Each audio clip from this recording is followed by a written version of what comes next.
Okay, chapter 2 is where we're going to start getting into this concept of cost. What does she mean by cost? Well, in your intermediate classes, you would have talked about expenses. Expenses, you matched up to the revenues. You put expenses on the income statement. Well, in here, when we talk about cost, cost can be an expense. Salary expense. Well, that's a cost. Because a cost is nothing more than a sacrifice of something. Now, in typical terms in business, we're talking about a sacrifice of cash or some sort of asset that has a cash value. So expenses are a type of cost. You pay your CEO a salary, you're paying them cash, you're sacrificing cash, and in return the CEO is providing CEO services. So salary expense is a cost. But we also will have assets that are cost. Now, you're familiar with some of these. Talked about them in your financial accounting courses, Principles 1. You've had intermediate. Prepaid expenses. Now, when you pay insurance at the beginning of the year, pay for the whole entire year, you're sacrificing cash for this insurance policy. But it's considered, according to revenue matching principle, that it's prepaid expense, meaning it's an asset until you use it up. So as you go along the year, you're changing from prepaid expense to actual insurance expense. So you've had some experience with that. So that's the type of cost. That's an asset. You sacrifice cash for it. So we're going to focus a lot on in here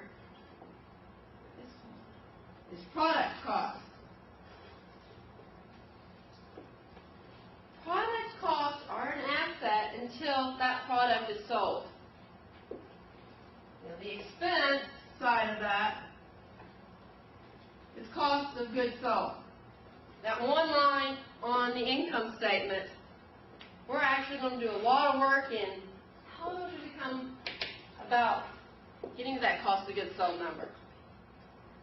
What's going to happen is under these product costs, we're going to have direct materials, those raw materials that we put into the product.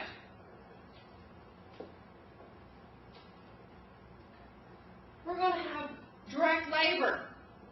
But we start to have to focus on separating those salary and wage expenses that are related to people in executive team, administrative offices, the accounting team, those that aren't related to the product versus those labor charges that are directly related to the product. Those people on the assembly line putting together the material. That guy that was throwing in the batch of flour and glucose and stuff in that mixing machine on that video we saw on Tuesday. He was a direct labor worker. So anything you paid him would fall under direct labor and be a product cost. And then we have something we're going to spend a whole lot of time on, overhead.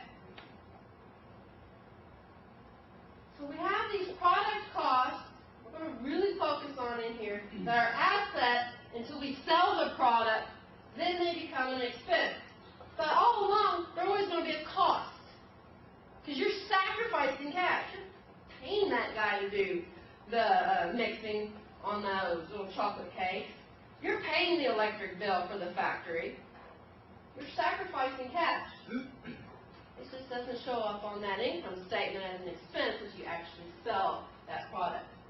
So we'll spend some more time on that. We also have costs that are never recognized, that are outside the realm of the accounting world. These are typically non-monetary type costs. You're not sacrificing cash. Maybe you're sacrificing time, or maybe you're sacrificing an opportunity. Those don't get shown up on any financial statement. So when we start making decisions, we'll have to factor those in. For instance, opportunity cost will be one that we'll talk about a lot when we start talking about special decision making. An opportunity cost. Giving one thing up to do something else. Giving up getting to sleep till noon to come to this class. You're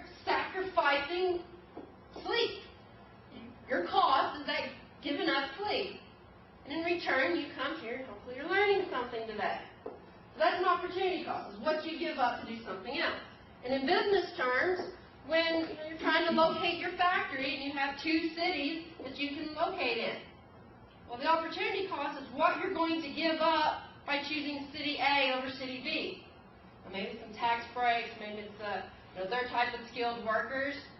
What you give up from city B never shows up on a financial statement, but it's important in your decision making when you're choosing between city A and city B. So the opportunity costs are a type of cost that never even show up on any kind of statement, never recorded. The ones involving cash, those are called outlay costs. They involve some sort of monetary